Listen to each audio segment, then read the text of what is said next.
السلام علیکم دوستو، ویڈیو کو دیکھنے سے پہلے ہمارے اس چینل کو سبسکرائب کر لیں اور نیچے موجود بیل آئیکن کو بھی ضرور کلک کر لیں تاکہ ہماری ویڈیوز آپ کے پاس بر وقت پہنچتی رہیں۔ میرا آقا تیرے ہر سپاہی کو 1 دینار 1 قبا 1 امامہ دے گا اور تجھے 100 امامے 100 قبائیں اور 100 دینار عطا کرے گا۔ تیرے لیے یہ فیاضی معمولی نہیں۔ کیا تو نہیں دیکھ رہا کہ ہمارا لشکر ریت کے ذروں کی طرح بے حساب ہے؟ تو جن فوجوں سے لڑ چکا ہے ہماری فوج ان فوجوں جیسی نہیں۔ تو نہیں جانتا کہ اس فوج کے سر پر قیصر روم کا ہاتھ ہے؟ اس نے منجے ہوئے تجربہ کار سالار اور چوٹی کے پادری اس فوج کو دیے ہیں۔ بول، تیرا کیا جواب ہے؟ انعام چاہتا ہے یا اپنی اور اپنی فوج کی تباہی؟ 2 میں سے ایک، خالد رضی اللہ عنہ نے جواب دیا۔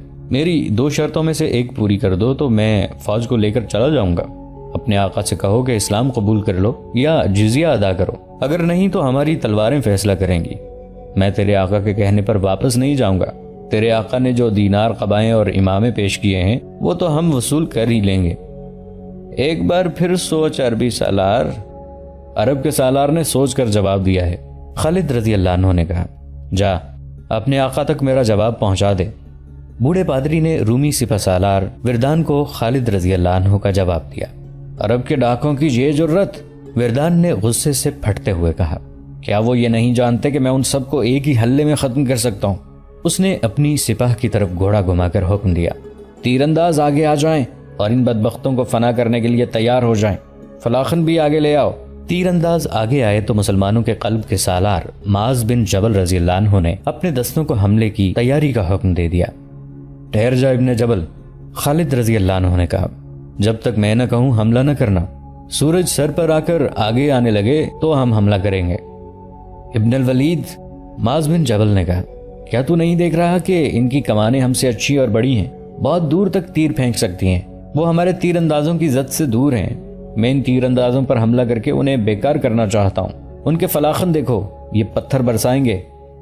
رومی ترتیب میں کھڑے ہیں۔ خالد رضی اللہ عنہ نے کہا، ہم نے حملے میں پہل کی تو ہمیں پسپا ہونا پڑے گا۔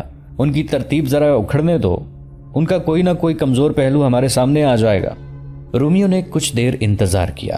مسلمانوں نے کوئی حرکت نہ کی تو وردان کے حکم پر اس کے تیر اندازوں نے تیروں کی بوچھاڑیں پھینکنی شروع کر دی اور فلاخن سے وہ پتھر پھینکنے لگے۔ کئی مسلمان شہید اور زخمی ہو گئے۔ خالد رضی اللہ عنہ نے یہ نقصان دیکھ کر بھی حملے کا حکم نہ دیا۔ رومی تیر اندازوں کو تیروں سے مؤثر جواب نہیں دیا جا سکتا تھا کیونکہ مسلمانوں کی کمانیں نسبتاً چھوٹی ہونے کی وجہ سے دور تک تیر نہیں پھینک سکتی تھیں۔ ادھر سے تیر اور پتھر آ رہے تھے۔ تب مسلمانوں میں ہیجان اور اضطراب نظر آنے لگا۔ وہ حملہ کرنا چاہتے تھے لیکن انہیں حکم نہیں مل رہا تھا۔ سالار زرار بن الازور دوڑے دوڑے خالد رضی اللہ عنہ کے پاس گئے۔ ابن الولید، زرار نے خالد رضی اللہ عنہ سے کہا، تو کیا سوچ رہا ہے؟ کیا تو دشمن کو یہ بتانا چاہتا ہے کہ ہم اس سے ڈر گئے ہیں؟ اگر اللہ ہمارے ساتھ ہے تو مت سوچ، حملے کا حکم دے۔ خالد رضی اللہ عنہ کے ہونٹوں پر مسکراہٹ آ گئی۔ یہ اطمینان اور سکون کی مسکراہٹ تھی۔ ان کے سالار اور سپاہی پسپائی کی بجائے حملے کی اجازت مانگ رہے تھے۔ ابن الازور، خالد رضی اللہ عنہ نے کہا، تو آگے جا کر دشمن کو مقابلے کے لیے للکار سکتا ہے۔ زرار رضی اللہ عنہ نے زرہ اور خود پہن رکھی تھی۔ ان کے ایک ہاتھ میں چمڑے کی ڈھال اور دوسرے ہاتھ میں تلوار تھی۔ انہوں نے پچھلے ایک معرکے میں یہ ڈھال ایک رومی سے چھینی تھی۔ زرار آگے گئے تو رومی تیر اندازوں نے اپنے سالار کے حکم سے کمانیں نیچے کر لیں۔ یہ اس زمانے کا رواج تھا کہ فوجوں کی لڑائی سے پہلے دونوں فوجوں میں سے کسی ایک آدمی اپنے دشمن کو انفرادی مقابلے کے لیے للکارتا تھا۔ ادھر سے ایک آدمی آگے آتا اور دونوں زندگی اور موت کا معرکہ لڑتے تھے۔ اس کے بعد جنگ شروع ہوتی تھی۔ مقابلے کے لیے للکارنے والا اپنے دشمن کو توہین آمیز باتیں کہا کرتا تھا۔ زرار بن الازور رومیوں کے سامنے گئے اور انہیں للکارا، میں سفید چمڑی والوں کے لیے موت کا پیغام لایا ہوں۔ رومیوں، میں تمہارا قاتل ہوں۔ میں خدا کا قہر بن کر تم پر گروں گا۔ میرا نام زرار بن الازور ہے۔ رومیوں کی طرف سے ایک آدمی کو زرار کے مقابلے کے لیے آنا تھا لیکن 4-5 رومی سوار آگے آ گئے۔ زرار رضی اللہ عنہ نے پہلے اپنی خود اتاری، پھر زرہ اتاری، پھر قمیض بھی اتار دی اور کمر تک برہنہ ہو گئے۔ تب ان رومیوں نے انہیں پہچانا جو بصرہ میں انہیں اس حالت میں لڑتے دیکھ چکے تھے، اور وہ یہ بھی دیکھ چکے تھے کہ اس شخص میں جنات جیسی پھرتی اور طاقت ہے۔ حقیقت بھی یہی تھی۔ زرار رضی اللہ عنہ ایک سے زیادہ آدمیوں کا مقابلہ کرنے کی خصوصی مہارت رکھتے تھے۔ ان کے مقابلے میں جو رومی آئے تھے ان میں 2 سالار بھی تھے، ایک تبریہ کا اور دوسرا عمان کا حاکم یا امیر تھا۔ باقی بھی کوئی عام سپاہی نہیں تھے، وہ کمانڈروں کے رتبے کے تھے۔ انہوں نے زرار کو گھیرے میں لینے کے لیے گھوڑوں کے رخ موڑے۔ زرار نے اچانک گھوڑے کو ایڑ لگائی اور جب وہ امان کے حاکم کے قریب سے گزرے تو یہ سالار اپنے گھوڑے کی پیٹھ پر ہی دوہرا ہو گیا، پھر گھوڑے سے لڑک کر نیچے جا پڑا۔ زرار کی تلوار اس کے پہلو سے اس کے جسم میں گہری اتر گئی تھی۔ حیران کن پھرتی سے زرار رضی اللہ عنہ کا گھوڑا مڑا اور ایک اور رومی ان کی تلوار سے کٹ کر گرا۔ زرار ایسی چال چلتے اور ایسا پینترا بدلتے تھے کہ رومی سواروں کے 2-3 گھوڑے آپس میں ٹکرا جاتے یا ایک دوسرے کے آگے آ جاتے تھے۔ اس موقع سے فائدہ اٹھا کر زرار ان میں سے ایک کو تلوار سے کاٹ جاتے تھے۔ کوئی رومی سوار گرتا تھا تو مسلمان بڑے جوش سے نعرے لگاتے تھے۔ زرار رضی اللہ عنہ کا یہ عالم تھا کہ جیسے ان میں مافوق الفطرت طاقت آ گئی ہو۔ اپنے مقابلے میں آنے والے رومیوں میں زیادہ تر کو انہوں نے گرا دیا۔ ان میں سے 1-2 ایسے بھی تھے جنہیں مہلک زخم نہیں آئے تھے، لیکن وہ دوڑتے گھوڑوں کے قدموں تلے کچلے گئے۔ 2 رومی سوار بھاگ کر اپنے لشکر میں چلے گئے۔ زرار رضی اللہ عنہ فاتحانہ انداز سے خون ٹپکاتی تلوار کو لہراتے اور رومیوں کو للکار رہے تھے۔ میں سفید چمڑی والوں کا قاتل ہوں، رومیوں میری تلوار تمہارے خون کی پیاسی ہے۔ مورخوں جن میں واقدی، ابن الحشام اور طبری شامل ہیں نے لکھا ہے کہ 10 رومی سوار گھوڑے دوڑاتے آگے آ گئے۔ یہ سب سالاری سے ذرا نیچے کے عہدوں کے رومی تھے۔ خالد رضی اللہ عنہ نے جب ان سواروں کو آگے آتے دیکھا تو اپنے محافظ دستے میں سے انہوں نے 10 سوار منتخب کیے اور انہیں آگے لے گئے۔ رومی سوار زرار کی طرف آ رہے تھے۔ خالد رضی اللہ عنہ نے نعرہ لگایا، خدا کی قسم زرار کو اکیلا نہیں چھوڑوں گا۔ اس کے ساتھ ہی انہوں نے اپنے 10 سواروں کو اشارہ کر کے گھوڑے کو ایڑ لگا دی۔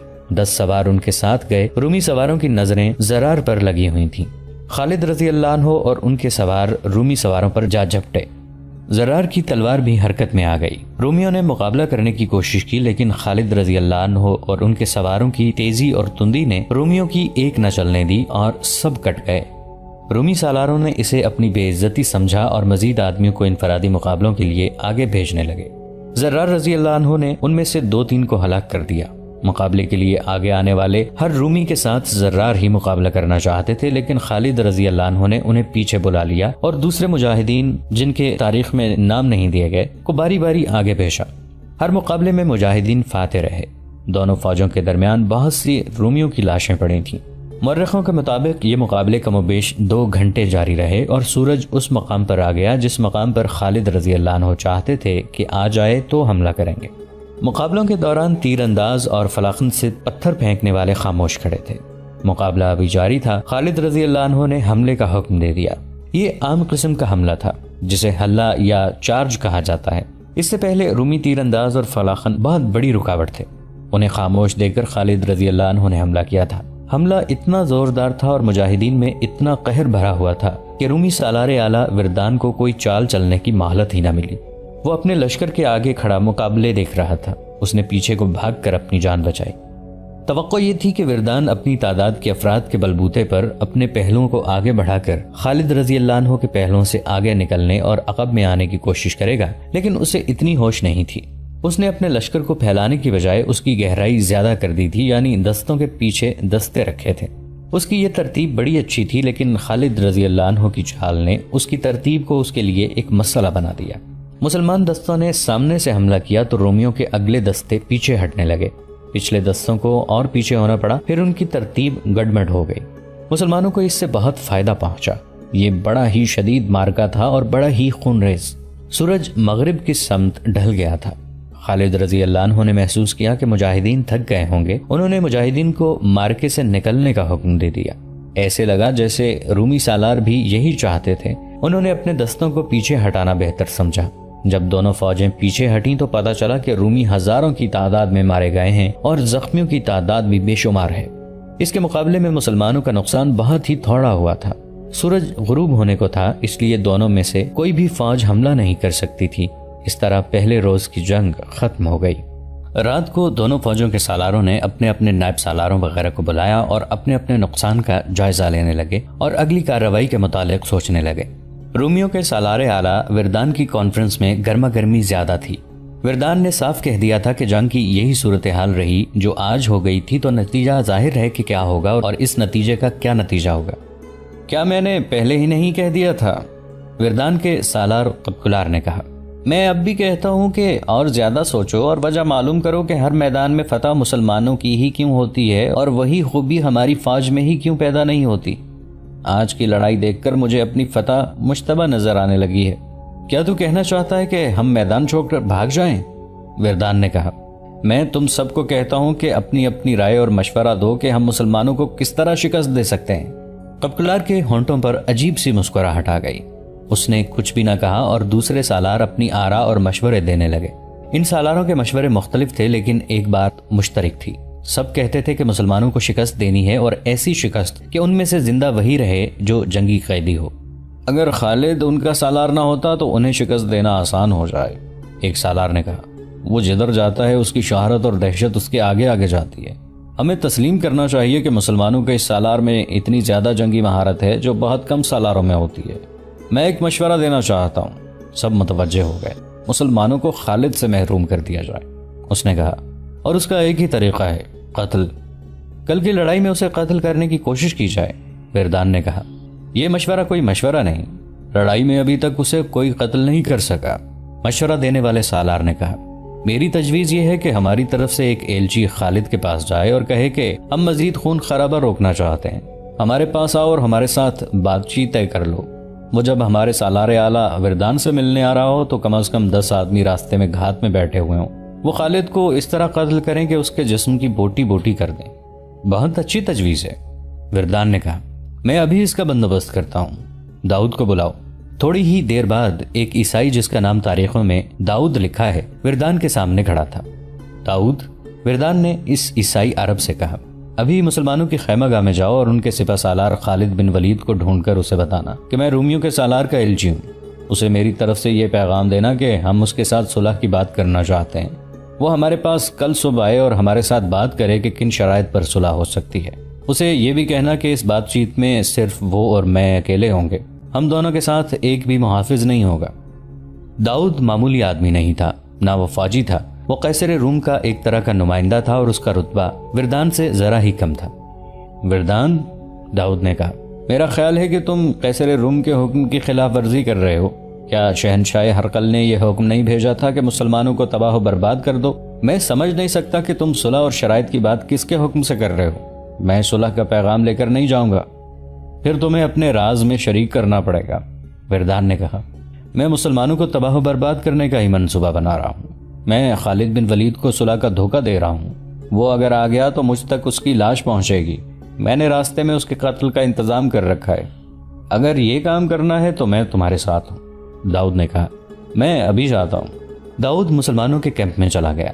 ہر طرف چھوٹی بڑی مشعلیں جل رہی تھیں۔ داؤد نے اپنا تعارف کروایا کہ وہ رومیوں کا ایلچی ہے اور ان کے سپہ سالار کے لیے پیغام لایا ہے۔ اسے اسی وقت خالد رضی اللہ عنہ کے خیمے تک پہنچا دیا گیا اور داؤد آداب بجا لایا اور اپنا تعارف کرا کے وردان کا پیغام دیا۔ خیمے میں مشعلوں کی روشنی تھی۔ خالد رضی اللہ عنہ نے داؤد سے اتنا بھی نہ کہا کہ وہ بیٹھ جائے۔ وہ خالد رضی اللہ عنہ کے سامنے کھڑا رہا۔ خالد رضی اللہ عنہ آہستہ آہستہ اٹھے اور اس کے تھوڑا سا قریب چلے گئے۔ ان کی نظریں داؤد کی آنکھوں میں گڑ گئی تھیں۔ انہوں نے داؤد سے کچھ بھی نہ کہا اور اس کی آنکھوں میں آنکھیں ڈالے دیکھتے رہے۔ خالد رضی اللہ عنہ دراز قد اور قوی ہیکل تھے۔ ان کی شخصیت کا پرتاؤ ان کی آنکھوں کی چمک میں تھا۔ اس دور کی تحریروں سے پتہ چلتا ہے کہ خالد رضی اللہ عنہ کی آنکھوں کا سامنا کوئی مضبوط دل گردے والا ہی کر سکتا تھا۔ یہ ایمان کا جلال تھا اور آنکھوں کی اس چمک میں عشق رسول صلی اللہ علیہ وآلہ وسلم رچا بسا تھا۔ اس کے علاوہ خالد رضی اللہ عنہ شام کے علاقے میں خوف و ہراس کا ایک نام بن گئے تھے۔ خالد رضی اللہ عنہ داؤد کو دیکھے جا رہے تھے۔ داؤد کا ضمیر مجرمانہ تھا۔ وہ خالد رضی اللہ عنہ کی نظروں کی تاب نہ لا سکا۔ مورخ لکھتے ہیں کہ خالد رضی اللہ عنہ کے چہرے پر 1 یا 2 زخموں کے نشان تھے جن سے ان کا چہرہ بگڑا نہیں تھا، لیکن زخموں کے نشانات کا اپنا ایک تاثر تھا جو داؤد کے لیے غالباً دہشت ناک بن گیا تھا۔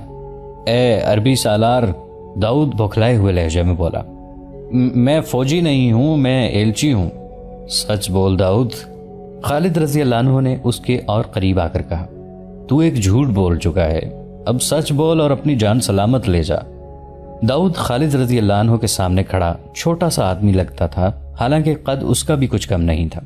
اے عربی سالار، داؤد نے اپنے جھوٹ کو دہرایا، میں صلح کا پیغام لے کر آیا ہوں اور اس میں کوئی دھوکہ نہیں۔ اگر تو دھوکہ دینے آیا ہے تو میری بات سن لے، خالد رضی اللہ عنہ نے کہا۔ جتنی مکاری اور عیاری ہم لوگوں میں ہے اتنی تم میں نہیں۔ مکر و فریب میں ہمیں کوئی مات نہیں دے سکتا۔ اگر تمہارے سپہ سالاروں نے کوئی فریب کاری سوچی ہے تو اس کا نتیجہ یہ ہوگا کہ رومیوں کی تباہی کا عمل اس سے تیز ہو جائے گا جتنا میں نے سوچا تھا، اور اگر اس نے سچی نیت سے صلح کا پیغام بھیجا ہے تو جاؤ اسے کہو کہ جزیہ ادا کر دے، پھر ہم صلح کر لیں گے۔ داؤد میں اتنی سی بھی ہمت نہیں تھی کہ وہ کوئی اور بات کرتا۔ وہ آداب بجا کر چل پڑا۔ خیمے کے دروازے میں جا کر پیچھے دیکھا۔ خالد رضی اللہ عنہ کی نظریں ابھی تک اسے گھور رہی تھیں۔ داؤد نے منہ پھیر لیا لیکن چلا نہیں، وہیں کھڑا رہا۔ وہ محسوس کر رہا تھا کہ خالد رضی اللہ عنہ کی نظریں اس کی کھوپڑی میں سے گزر کر اس کی آنکھوں میں داخل ہو رہی ہیں۔ وہ خالد رضی اللہ عنہ کی طرف گھوما اور اچانک اس طرح تیز قدم اٹھائے جیسے خالد پر جھپٹنے لگا ہو۔ ابن الولید، داؤد نے شکست خوردہ آواز میں کہا، میں تجھے دھوکہ دینے آیا تھا۔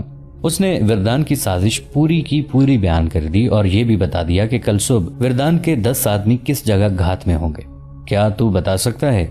خالد رضی اللہ عنہ نے داؤد سے پوچھا کہ تو جاتے جاتے رک کیوں گیا اور تو نے سچ کیوں بولا؟ سچ کا صلہ لینے کے لیے، داؤد نے کہا۔ مجھے نقد انعام کی ضرورت نہیں۔ جس فوج کے سالار کی نظریں انسانوں کے جسموں میں برچھی کی طرح اتر جانے والی ہوں، اس فوج کو کوئی طاقت شکست نہیں دے سکتی۔ اے عربی سالار، میرا تجربہ اور میری عقل بتاتی ہے کہ فتح تیری ہوگی۔ میں صرف اتنا صلہ مانگتا ہوں کہ جب تو ہماری بستیوں پر قبضہ کر لے تو میرے خاندان پر رحم کرنا اور ان کی عزت کا، ان کی جال و مال کا خیال رکھنا۔ اس نے بتایا کہ اس کا خاندان کون سی بستی میں رہتا ہے۔